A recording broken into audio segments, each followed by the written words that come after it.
1 Samuel. 1 Samuel chapter something. Let me get to it. Yeah, 1 Samuel 16, verse 18. 1 Samuel 16, 18. And we'll call this the makeup of a man after God's own heart. The makeup of a man after God's own heart. You can't read through the Old Testament and not realize there's something very special about David. Very unique.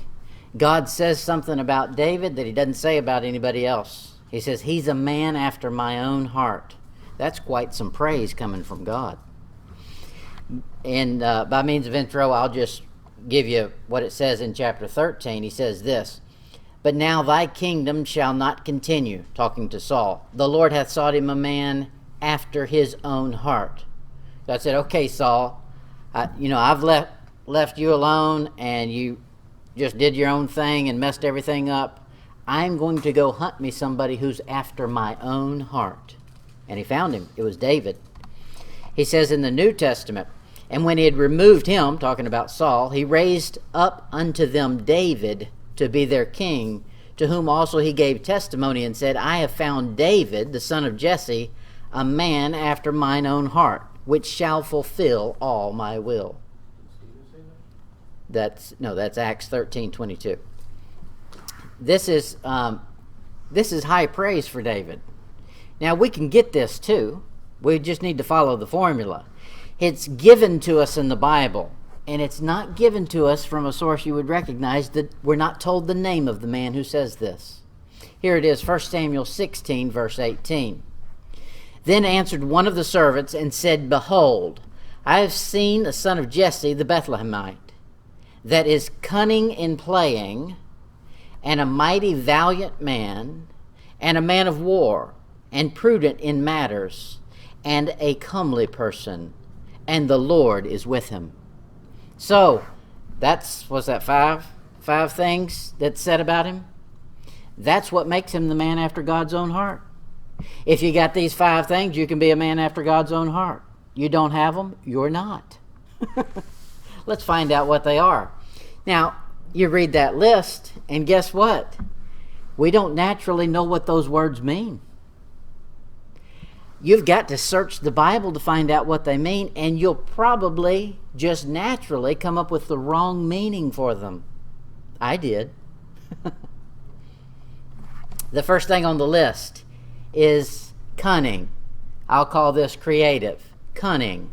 Now, we think of cunning as being devious, but it's not. Cunning. Look at Ephesians 4, verse 14.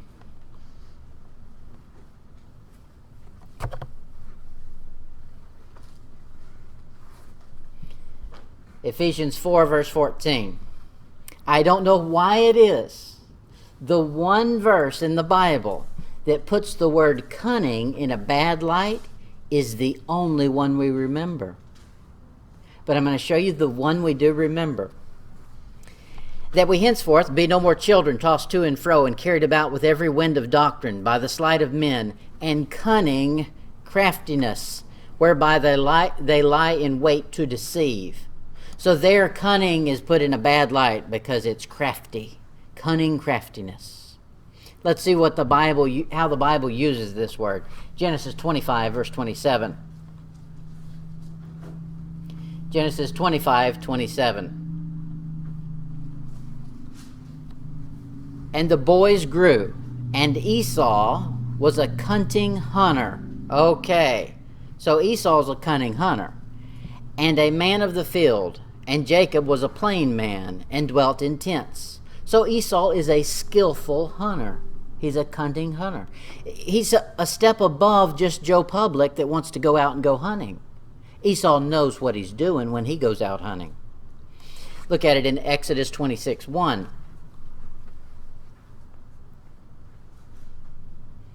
Exodus 26, 1.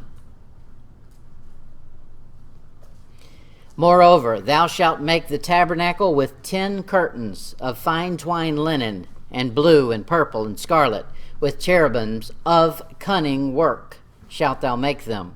So this has to be skillfully embroidered, this curtain that's going to go up. God doesn't want just anything slapped up there that anybody can do. I want a skillful hand on this thing. So cunning means skillful. That's part of what it means. It means more than that, but that's one thing it means. Exodus 26:31. He says, "And thou shalt make a veil of blue and purple and scarlet and fine twined linen of cunning work." And Exodus 28:6, same type. We're still talking about the tabernacle. "And thou shalt make the ephod," and it's got to be cunning work too. In 28:15, the breastplate, that's called cunning work too. Everything God has, he wants a cunning, skillful hand on. So a Christian should be skillful. We don't see many skillful Christians. We see some skillful parrots from time to time. Not even a whole lot of that. But most Christians don't have a clue when it comes to spiritual things. They can argue with someone who believes something wrong, like a Jehovah's Witness comes along. Buddy, the Jehovah's Witness is skillful in the 10 verses they know. They only know 10, but but they're very skillful with them. You put that up against the average Baptist, they can't hold a candle to them. They don't know how to explain it. Okay, we should be skillful. In Exodus 31:2, he says this, "See, I have called by name Bezalel, the son of Uri, the son of Hur, of the tribe of Judah." One man, special man here, and he's going to explain us what's so special about him. "To devise cunning works," to work with gold, silver, and brass, so forth, so on. Okay, so this one man is described as being cunning because he's the one that's going to be responsible for the design of these implements that go into the tabernacle. So it means skillful, original. God doesn't make duplicate copies of anybody. Look at the 12 disciples. They're all very different. You and I are going to be very different. Now, we should have the same book, but you still have a personality. You're yourself. Don't be me. Be yourself, the way God makes you.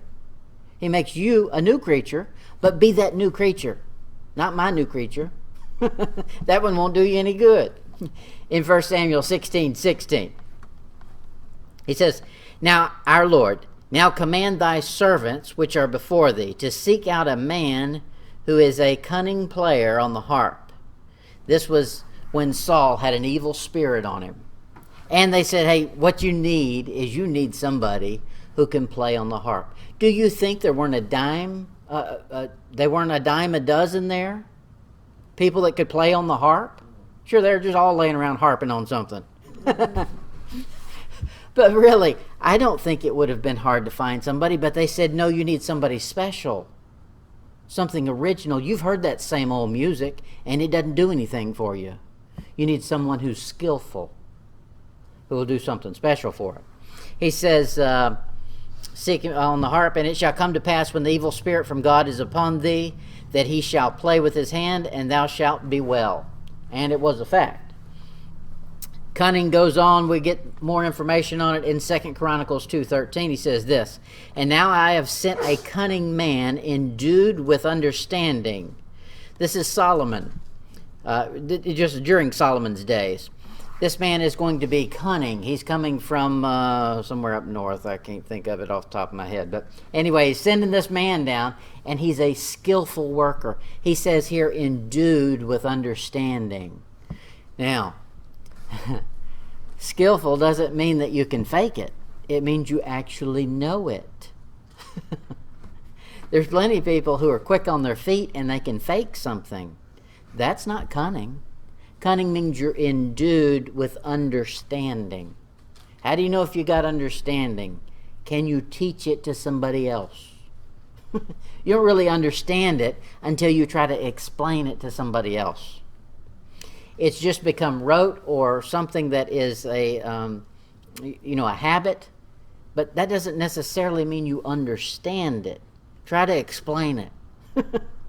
Then you realize, oh, wait, this has just come second nature to me and I don't understand what I'm doing. It's different. I played banjo, and I'm self-taught. And so I just do things, I don't know what I'm doing. I just do it. And then when I was in Bible school, several guys wanted me to teach them. So then I had to sit down and get some understanding. Why am I doing? What am I doing? Write that down. Am I doing that the same every time? Okay, so then you write it down. Then you can teach it, and now the understanding is kicked in, whereas before it was just second nature and I just did it. Well, now the understanding was behind it. What makes that chord? Why do I go there? Okay, that's the understanding kicking in. Just being skillful isn't enough. He says you need understanding. That's what cunning is. In 2 Chronicles 2, verse 14, the son of the woman of the daughters of Dan, and his father was a man of Tyre, skillful, there's our word, to work in gold, silver, brass, so forth, all these things. He goes down to the end of the verse there, with thy cunning men. Okay, where are you going to find somebody who's skillful? They're going to be in the group of skillful people. So, don't be hanging out with the group of fools. That's who fools hang out with, other fools. Find some skillful people, some cunning people. And with cunning men of my Lord David, thy father. And he uses the word again in 2 Chronicles 26:15. He says it this way. And he made in Jerusalem engines invented by cunning men. Now, that's something different. That's 2 Chronicles 26:15. Made in Jerusalem engines invented by cunning men. Okay, so that's an invention. That's more than just being able to figure something out. That's being able to come up with something that's never been done. Now, that'll make you different than the mass of people out there. Now, you're not going to come up with a new doctrine. We got one book.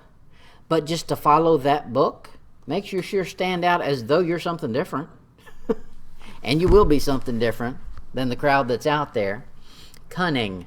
In Daniel 1 verse 4 it says this, children in whom is no blemish. This is who Nebuchadnezzar is looking for. But well favored and skillful in what? In wisdom. And cunning in knowledge and understanding. So forth, so on. And then he goes through. This is his Christmas list, his Christmas wish list. This is what I want you to go find me. When you go to the estate sale, look for this. And that's what they did, and they brought back Daniel in the mix. Skillful. Okay, that's part of being cunning. So as a Christian, if you're going to be a man after God's own heart, spiritually we have to be cunning, skillful in the word of truth. He says something else. We should be courageous. Back to our text in 1 Samuel 16, what's that, verse 18? The next thing, a mighty valiant man. Okay, so he's got to be courageous. An exceptionally brave fighter. Anybody can fight once. Anybody can be forced into a fight. That doesn't mean that you're courageous. It doesn't mean you're valiant. Just because you always get beat up doesn't mean you're the one we want to push out there as our mighty valiant man. Okay, so he was a valiant man. In 1 Samuel 14, verse 52, the Bible says this, and there was sore war against the Philistines all the days of Saul. And when Saul saw any strong man or valiant man, he took him unto him. You know who the first one he found was? David. David follows right through. He's the first valiant man as part of the list of why they choose him. Now, I say this because in context, that's the way it's flowing, chapter-wise. We're in chapter 16. That was in chapter 14. There was actually someone who was chosen before David who's said to be valiant, but he was put in this position because of his family. Look at it in 1 Samuel 26:15. And David said to Abner, art not thou a valiant man, and who is like to thee in Israel? Wherefore then hast thou not kept the Lord the king? For there came one of the people in to destroy the king thy Lord. This is when Saul was out seeking David's life. And David snuck out of the cave, went over there and cut his hem of his garment, stole some things. He calls out to Abner and says, hey, big strong man Abner, you're captain of the guard. Now Abner is family with Saul. Saul put all of his family in the positions. And so Abner's, so who woke me up? What's this all about? He said, hey, you're supposed to be the big valiant man. Okay, he's in a position of authority there, captain of the host, but he ain't doing much captaining. Matter of fact, David about busted a captain in him. Okay, so that's what we should be. We should be courageous. Now, to be a courageous Christian is very missing in America. People want to be Christians when it's fun. Being a Christian is not about being a fun. Do you think it's fun to get in a fight? No, it ain't fun. If you think that's fun, you're crazy. Something wrong with you. However, for Christians, we're supposed to go against the flow of this world. And to do that's going to take some courage. Any sissy can go along with the flow, fit right into the crowd. To do the right things the way God tells you to, it's going to make you feel, whether you do stand out or not, it's going to make you feel like you stand out, like a sore thumb, in your mind. Now, other people might look at it and say there's nothing special about it, but you're sure going to feel like it. Oh man, I'm showing myself to be a fool today, but here we go.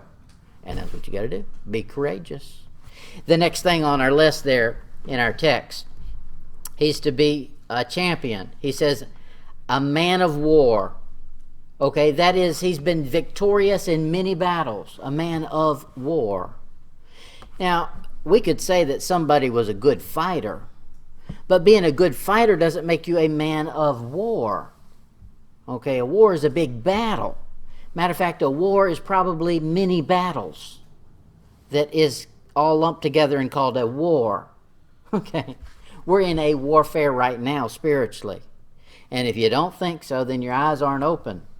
Look around, they're falling like flies. Although flies don't fall very often at my house, but I can't swat them fast enough. Okay, a champion here, that's what God's looking for. In the Bible, champion is one who's the best warrior, or the middleman, the mediator. Find it in 1 Samuel 17:4. 1 Samuel 17:4. It says, and there went out a champion out of the camp of the Philistines, named Goliath of Gath, whose height was 6 cubits and a span. Now, this is a bad one. However, the fact is he was a champion. He'd been in many battles. He was a man of war. And you know what he's doing? He's showing up saying, I represent or I protect all of these people. Now, Christians should be able to do that too. You should be able to find some weak Christians that you can be the champion for. Be able to stand up. Now, that's... he's on the wrong team, but he's doing the right thing here. He's trying to be a champion. The devil's always sure to have a champion ready, and we can count on him to have one. The world's got champions all over. You got all the rock stars champion entertainment. Hollywood's full of champions for entertainment. Okay, well, God should sure have some champions too. His are much better. In Matthew 27, verse 38.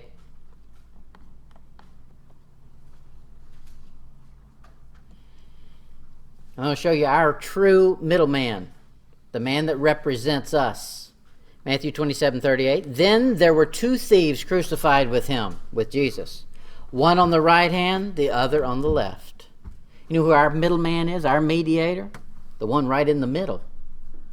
He's the one who is the mean. He's the average of everything a Christian should be. And he stands for everything. You can't get through him, then you can't get to me.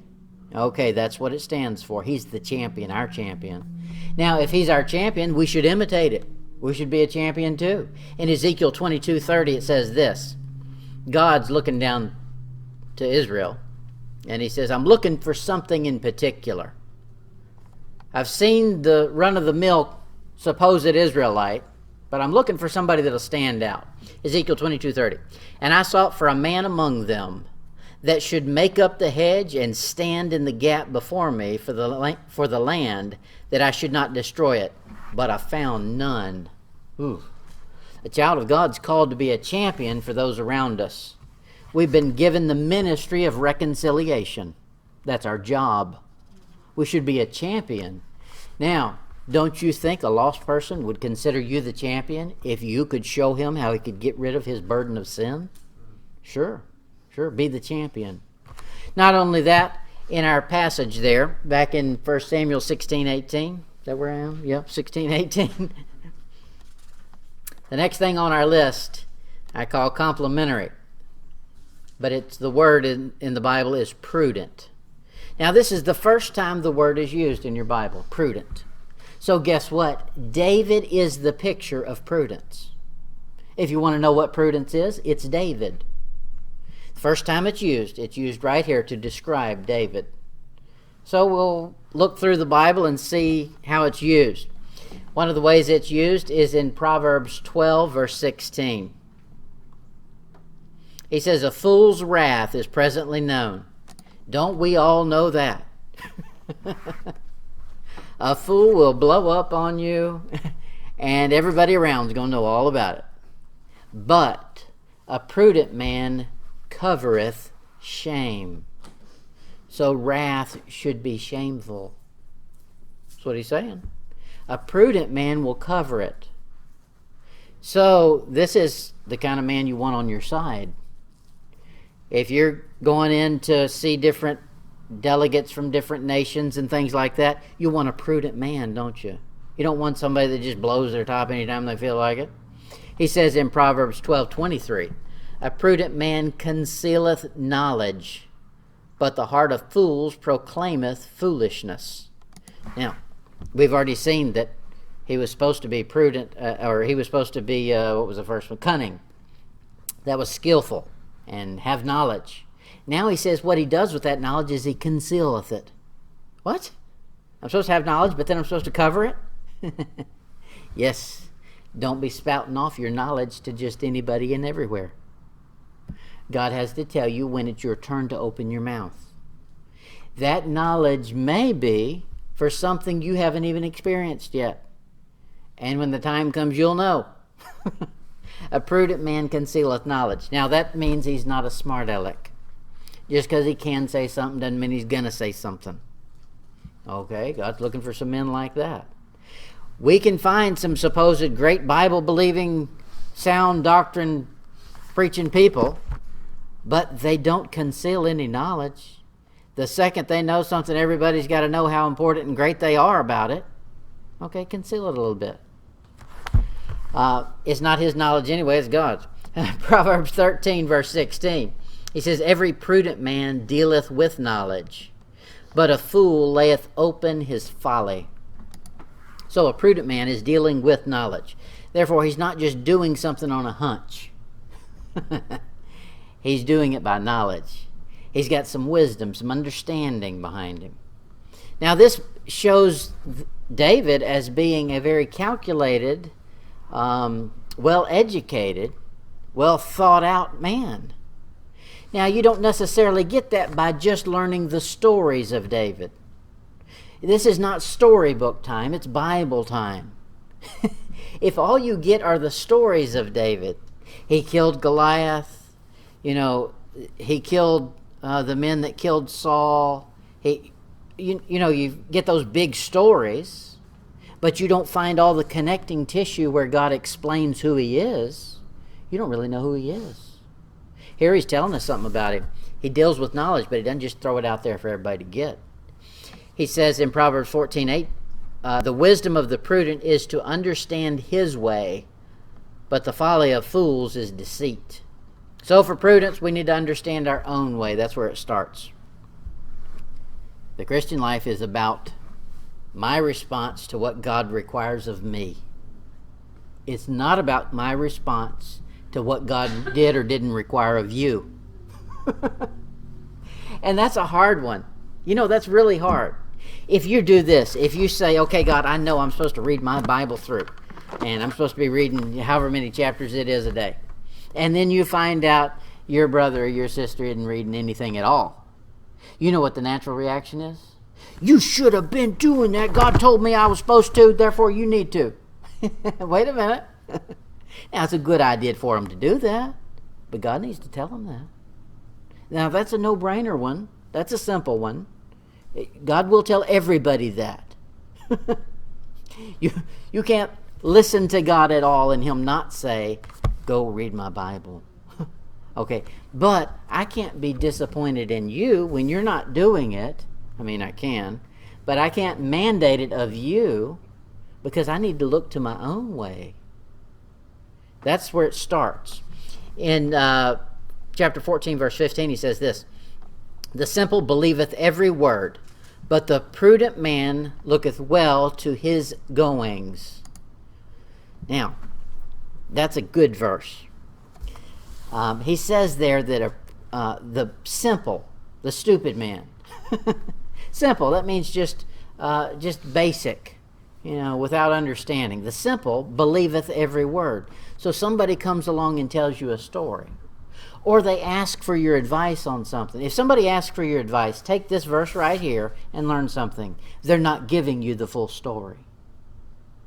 It doesn't matter how honest they're trying to be. They're only giving you their understanding of the story. That's what happened to them personally. But that's not what the other person is thinking. Without both parties there, you cannot give balanced advice. You give advice for the one person on how they can get right. That's all you can do. He says right here, "A prudent man looketh well to his goings." So don't believe every story that you hear. Count on it. There's another side to the story. There's something there they've not told you. Look well to your own goings. Remember this. Whatever advice you advise someone, you will be tested on.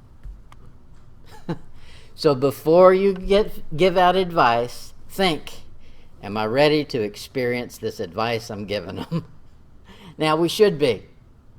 But sometimes we're not. Now, two passages quickly in Proverbs. Proverbs chapter 22, verse 3. All right, half of you turn to that passage. Proverbs 22, verse 23. Somebody else turn to Proverbs 27, 12.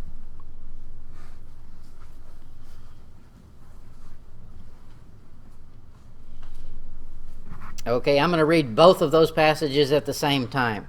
Y'all tell me if I miss anything. "A prudent man foreseeth the evil and hideth himself, but the simple pass on and are punished." Absolutely word for word, the very same verse, given twice. Identical. Proverbs 22:3 and Proverbs 27:12.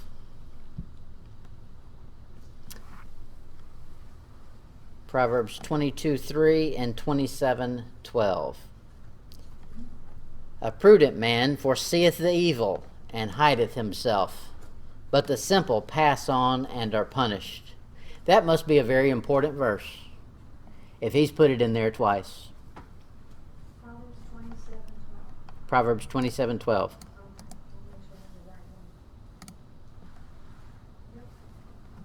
And Proverbs 22, verse 3.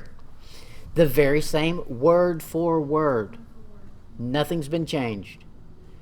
And this is the wisest man that lived, Solomon. These are his proverbs. This is his advice. Now, if he's told us twice the very same thing, we better be a prudent man.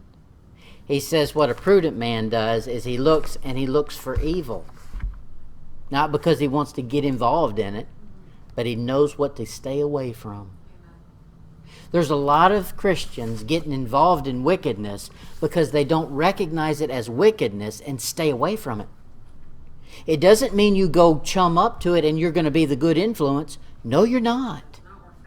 No, you become influenced. If it's wicked, get away from it. Let God call somebody else to it. He won't. He'll call somebody to reprove it.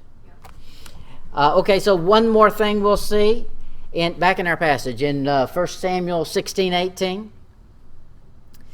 The man after God's own heart is most importantly this last category that's given, consecrated. He says the Lord is with him. Now that's what makes all the difference. You could have all of those other qualities according to man's specifications, but not have the Lord with you, and it's not a man after God's own heart. He says in Genesis 39, verse 2, it says, "And the Lord was with Joseph, and he was a prosperous man, and he was in the house of his master, the Egyptian. Now, the Lord was with him. Joseph is another one of those great characters in the Bible. It says the Lord was with him. You know where the Lord was with him? While he was being a slave. He was in his master's house. But the Lord was with him.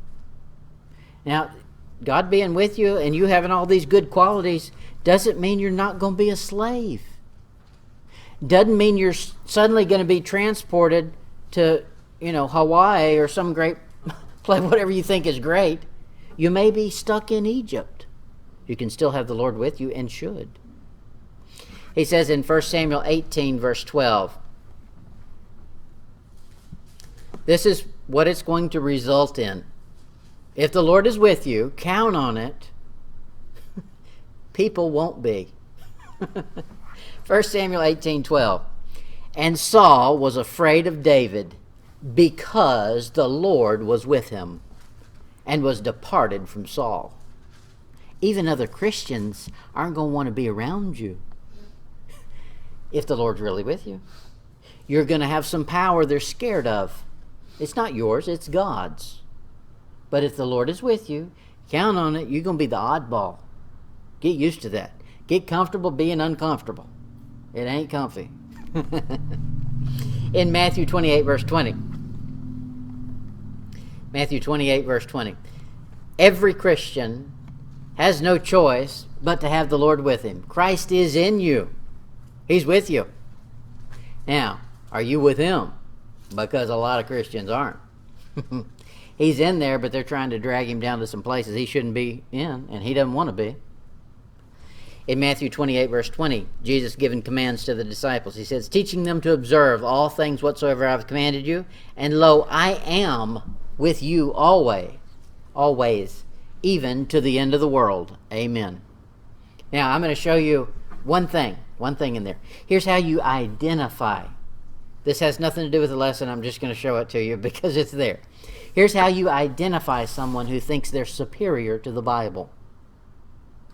No human is superior to the words on this page. Period. If I'm telling you something that's not the words on this page, and I can't back it up with Bible, throw what I say out. I'm not beyond making a mistake and being stupid. That happens. Have I ever done? No, I've never done that. No. But Toby's going to set me straight real quick. Here's one way you can find in this verse right here, because it happens over and over and over. See the end of that verse. Even unto the end of what? The world. Every Bible corrector who thinks they're superior to the words on that page will change the word world. They say end of the age. Really? If they give you that lie, don't listen to another thing they have to say. Because the age he was in right there has already passed. Does that mean God's no longer with us? It says the end of the world. I'm going with what God says. Okay, I don't know what that had to do with anything, but I wanted to throw it out there for you. Okay. Now I'll give you a quick conclusion. Without the Lord, these qualities are only available to a Christian, and a lost person can fake them, but only for so long. A lost person will never be always prudent. Now, they may show it at certain times, and they may work real hard to put a pretty face on it, but only a Christian gets these qualities because they're God's qualities. If you want to be a man after God's own heart, these are the ingredients that are in his heart. Now, even Christians who want to have to keep working on it because for some reason this flesh keeps kicking them out of our own heart. We work hard to get them in there, and it won't be. We had to turn around, 2 days later and realize, hey, where'd that thing go? I had prudence here a few minutes ago. It's gone. Isaiah, one more passage. Isaiah, I think I lied to you, maybe two more. Isaiah 3, verse 1. Isaiah 3, verse 1. Let's see when God gets mad. There's times when God takes away these character traits from the land, and America's on the precipice of it. We're about to be very sadly missing a bunch of these qualities as a nation. There's times God does that, just to see if a man will look to him to get these qualities back. Now, Israel's the prime example. Here it is, Isaiah 3, verse 1. For behold, the Lord of hosts, doth take away from Jerusalem and from Judea the stay and the staff. What is that? The whole stay of bread and the whole stay of water. What is that? Okay, keep reading, stupid. Verse 2. The mighty man. That was one on our list. And the man of war.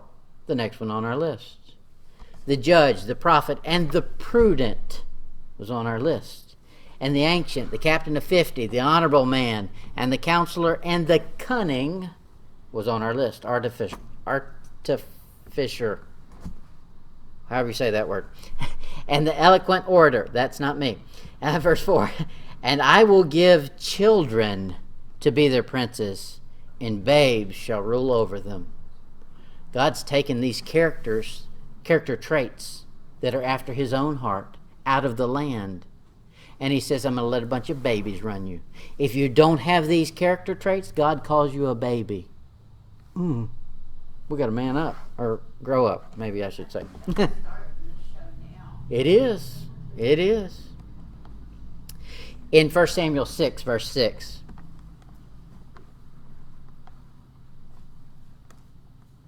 Man's trouble's always been a rebellious heart. David was a man after God's own heart. Rarely do we ever find him in rebellion. We find him sin, but his sin is usually not out of rebellion. The second he's shown it was sin, he is brokenhearted about it. And that's a good place to get. Be so after God's own heart that when you realize you're running the other way, that you get brokenhearted about it. He says this in our passage, 1 Samuel 6, verse 6. Wherefore then do you harden your hearts, as the Egyptians and Pharaoh hardened their hearts, when he had wrought wonderfully among them? Did they not let the people go, and they departed? He said right there, don't get a hard heart. Remember what happened in Egypt? They got a hard heart, and did it work out for them? I don't think so. So a Christian should sure be after God's own heart. To go the other direction and get a hard heart makes you just like the Egyptians, and they don't win. God wins. Now, it doesn't always look like that on this side. On this side, we see supposed Christians getting away with doing any kind of wickedness they want to. And we look at it, the same thing David said in Psalms chapter 2. Why do the heathen rage and the people imagine a vain thing? It looks like the heathen are getting to do anything they want to. Don't forget Egypt. God always comes out on top. Egyptians go down. In Proverbs 28, verse 14, he says this, happy is the man that feareth always, but he that hardeneth his heart shall fall into mischief. You'll either be a man after God's own heart, or you'll have a heart that's destined for failure.